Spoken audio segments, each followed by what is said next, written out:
Good morning. आज की कक्षा BA द्वितीय वर्ष, टॉपिक है भारत का भौतिक स्वरूप। मतलब जो भारत मेरा दिखाई दे रहा है ऊपर से, उसका भौतिक स्वरूप, उसका विभाजन, पूरे भारत के भौतिक स्वरूप का विभाजन। तो भौतिक स्वरूप का विभाजन में जो चीज हमें दिखाई देती है उसी को ध्यान में रखते हुए उसका नामकरण किया जाता है। भारत के भौतिक विभाजन 5 भागों में किया है। पहला, उत्तरीय पर्वतीय प्रदेश। दूसरा, सतलज गंगा ब्रह्मपुत्र का मैदान। तीसरा, प्रायद्वीपीय पठारीय प्रदेश। चौथा, तटीय प्रदेश। और पांचवा, थार का मरुस्थल। ये कहीं कहीं पे थार के मरुस्थल को सतलज गंगा ब्रह्मपुत्र के मैदान में भी जोड़ के देखा जाता है। ठीक, अब ये नामकरण क्यों हुआ, कैसे, अब देखिए ध्यान से। ये भारत कन्फर्म है, इसके बीच से ऊपर उत्तर और नीचे जाएंगे तो दक्षिण। अब ये भारत है का उत्तरी पर्वतीय प्रदेश। नाम से ही आपको स्पष्ट हो जाएगा कि यह उत्तर में है और यहाँ पर्वत अधिक पाए जाते हैं। जैसे ये एरिया आपका है, ये जो एरिया है उत्तर का पर्वतीय प्रदेश है, कंफर्म ये उत्तर में है। और ये कहाँ है, यहाँ मतलब क्या पाई जाती है, जो हिमालय है का क्षेत्र, ये यही आता है। समझ आ गया? तो इस एरिया में सबसे अधिक पर्वत पाए जाते हैं। तो ये एरिया उत्तर में ही है और पर्वत अधिक यहाँ पाए जाते हैं, इसलिए इसका नाम क्या हो गया, उत्तर का पर्वतीय प्रदेश। कंफर्म हो गया? उत्तर में है, अधिक पर्वत पाए जाते हैं, इसलिए इसका नामकरण क्या हो गया, उत्तर का पर्वतीय प्रदेश। कंफर्म हो गया? क्योंकि भौतिक स्वरूप का ये विभाजन हो रहा है, जो चीज वहां जो पाई जा रही है उसी के हिसाब से उसका नामकरण किया जा रहा है, इसलिए इसका नाम क्या हो गया, उत्तर का पर्वतीय प्रदेश। दूसरा है सतलज गंगा ब्रह्मपुत्र का मैदान।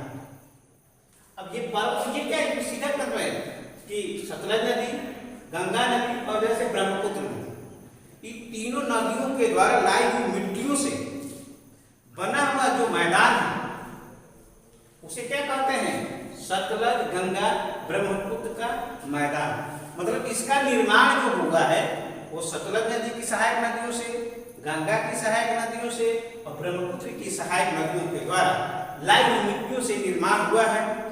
यह न पर्वत है न पठार है, ये क्या है, समतल मैदान है, इसलिए इसका क्या नाम है, सतलज गंगा ब्रह्मपुत्र का मैदान।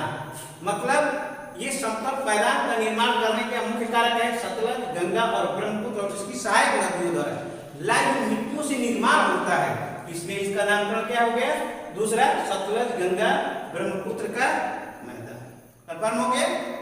जो चीज जो आप पाया जा रही है उसी के नाम पर उसका नामकरण हो रहा है, अलग से कुछ नहीं हो रहा है। जो चीज भौतिक स्वरूप है, जो चीज प्रकृति द्वारा प्रदत्त हमें मिली हुई है, उसी के अनुसार में इसका नामकरण हुआ है। समझ में आगे तीसरा क्या है, प्रायद्वीपीय पठारीय प्रदेश। द्वीप किसे कहते हैं,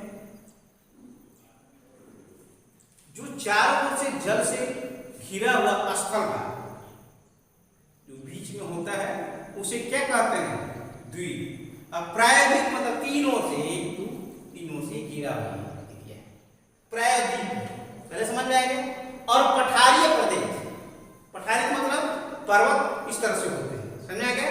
और अपक्षय का अपवर्तन के कारण धीरे धीरे पर्वतों का ऊपरी शिखर धीरे धीरे धीरे धीरे घिस जाता है, अपक्षय प्रदेश। ठीक, तो ये क्या होता है, मैदान से ऊपर होते हैं और पर्वत से नीचे होते हैं, है समझ में। मैदान ऐसे मान लीजिए, मैदान से ऊपर और पर्वत से नीचे, इस पठारीय प्रदेश। ठीक, बस इस एरिया में जो है आपका पठार ज्यादा। ये भारत की सबसे प्राचीनतम भूमि यहाँ पाई जाती है, समझा गया। और ये प्राचीनतम भूमि होने के कारण, इसका अपक्षय और अपर्दन होने के कारण धीरे धीरे ऊपर के हिस्सा क्या हो गया, घिस गया। और धीरे धीरे ऊपर के हिस्सा घिसने के कारण ये क्या हो गया, ऊपर का जो नुकीला होगा क्या हो गया, पठार हो गया। समझ में? तो ये क्या हो गया, प्रायद्वीपीय पठारी प्रदेश। अब अंदर चलेंगे तो आपको बताएंगे क्या क्या। पहले नामकरण को जानिए, कैसे इसका नाम पड़ा, क्योंकि इसमें इस एरिया में पठार ज्यादा पाए जाते हैं, इसलिए प्रायद्वीपीय पठारी प्रदेश इसे कहते हैं। आगे अगला है तटीय प्रदेश। तटीय प्रदेश मतलब जो एरिया समुद्र और स्थल तट पर स्थित है। ये एरिया इधर समुद्र, इधर समुद्र, इधर सागर, इधर सागर, इन सब एरिया में देखिए। ये जो एरिया है इसको क्या कहते हैं, तटीय प्रदेश। इसे क्या कहते हैं,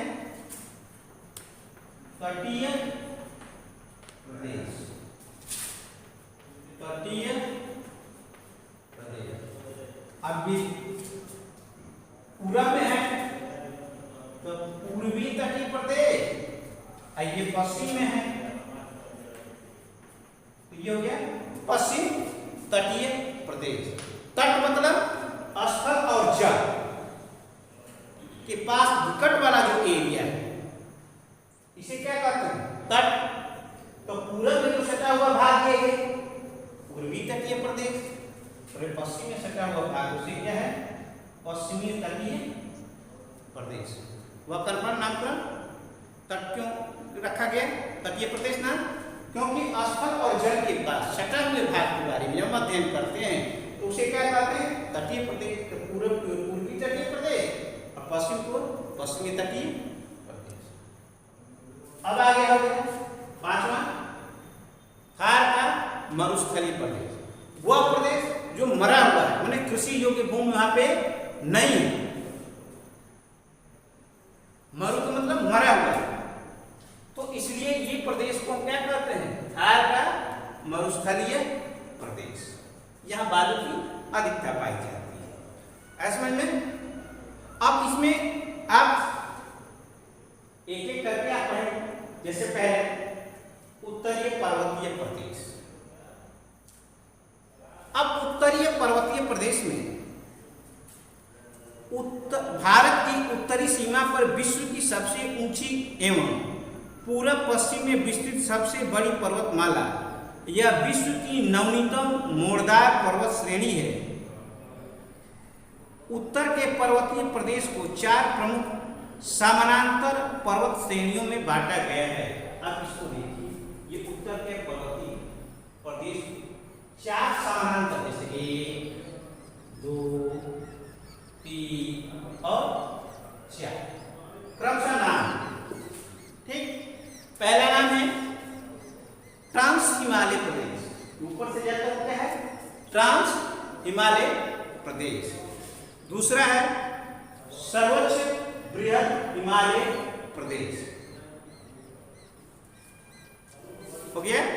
और तीसरा है मध्य हिमालय प्रदेश, ठीक। और चौथा है शिवालिक या निम्न, सबसे नीचे शिवालिक या निम्न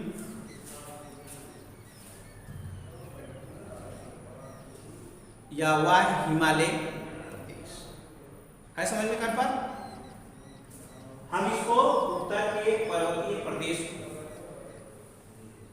4 भागों में विभाजित, ठीक। सबसे पहले हम क्या किए, ट्रांस हिमालय प्रदेश, फिर दूसरा सर्वोच्च हिमालय या बृहद हिमालय, फिर उसके बाद मध्य हिमालय, और फिर उसके बाद वाह हिमालय या शिवालिक श्रेणी, ठीक। अब क्या हो गया, दूसरा हो गया सतलज गंगा ब्रह्मपुत्र का मैदान। यह मैदान सिंधु गंगा ब्रह्मपुत्र का मैदान है, भी कहा जाता है। इसका विस्तार लगभग 3200 किलोमीटर तक है एवं चौड़ाई 150 से 300 किलोमीटर तक है। यह मैदान जलोढ़ अवसादों से निर्मित है। इसमें जलोढ़ का निक्षेप 2000 मीटर की गहराई तक मिलता है। ऐसा माना जाता है कि 33 भूसंरचनाओं के निरंतर सक्रिय होने एवं अवसादों में उसमें निरंतर जमाव की प्रक्रिया से इस मैदानी भाग का निर्माण हुआ है। इस मैदान में उच्चावच अधिक कम है एवं कहीं भी इसकी ऊंचाई 204 मीटर से अधिक नहीं है। अब देखो उत्तर भारत के विशाल मैदान को भी हम 4 भागों में विभक्त करते हैं। ठीक, अब देखिए, अब इसके बाद जब पर्वत खत्म होता है तो मैदान का एरिया चालू होता है। तो सबसे पहला होता है भाबर प्रदेश, ये होता है भाबर प्रदेश। फिर उसके नीचे आगे आता है तो वो होता है तराई प्रदेश। फिर उसके नीचे जब आते हैं तो क्या कहते हैं, बांगर प्रदेश। अब फिर उसके नीचे आते हैं तो खागर प्रदेश। अब चारों की विशेषताएं क्या है? भाबर प्रदेश में क्या विशेषता है? यह शिवालिक श्रेणी की तटी से सिंधु से लेकर तीस्ता तथा अवच्छिन्न रूप में मिलती है। इसकी चौड़ाई 8 से 16 किलोमीटर कंकड़ पत्थर बजरी से अधिक होने के कारण इसमें इतनी अधिक अपरंपता है कि नदियां यहाँ विलीन हो जाती हैं। जो नदियां यहाँ से निकलती हैं उसमें क्या होती है, उसके अंदर भाबर के अंदर से बहती है। ऊपर कंकड़ पत्थर रहता है, नीचे से वो क्या करती है, बह जाती है। फिर उसके बाद होता है तराई प्रदेश। यह भाबर प्रदेश के दक्षिण भागों में मिलता है। अत्यधिक आर्द्र के कारण यह प्राय दलदली क्षेत्र है। भाबर प्रदेश में लुप्त नदियां यहाँ पुनः सतह पर आ जाती हैं, परंतु उनकी गति धीमी रहती है। तराई प्रदेश घने वनों का प्रदेश है एवं जैव विविधता का विशाल भंडार है। अब जो नदियां भाबर प्रदेश में नीचे थी वो क्या हो गई, तराई में ऊपर आ गई। लेकिन तराई का जो बेल्ट है वो क्या है, दलदली है, तो नदियों की गति धीमी रहती है, लेकिन वहाँ घने जंगल पाए जाते हैं, जैव विविधता पाई जाती है। अब आइए बांगर प्रदेश। यह मैदानी भागों का वह उच्च भाग है जहाँ सामान्य बाढ़ का पानी नहीं पहुँचता है। पुराने जलोढ़ क्षेत्र इसका निर्माण हुआ है और यहाँ कंकड़ रेत अधिक मात्रा में मिलते हैं। जैसे ये प्रदेश वैसे हैं कि पहले नदियाँ यहाँ थी, लेकिन अब धीरे धीरे नदियाँ यहाँ से दूर चली गई और दूर जाने के कारण ये पुरानी मिट्टी हो गई बांगर प्रदेश। अब यहाँ बाढ़ नहीं आती। और अगला है खागर प्रदेश। अब ये खागर प्रदेश वो प्रदेश है जहाँ पे नवीनतम मतलब जल के द्वारा क्या होता है, नवीन मिट्टियाँ लाई जाती है। मतलब बाढ़ आती है, मिट्टी को छोड़ती है, फिर उसके बाद चली जाती है। ये हो गया आपका सतलज गंगा का मैदान। तो उसका आगे टॉपिक है प्रायद्वीपीय पठार।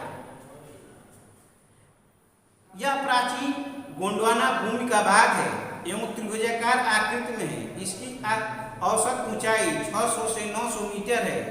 अरावली राजमहर्षियों की पहाड़ियां इस पठार को उत्तर की सीमा पर हैं। अब इसमें पश्चिम घाट और पूर्व घाट मेन रूप से।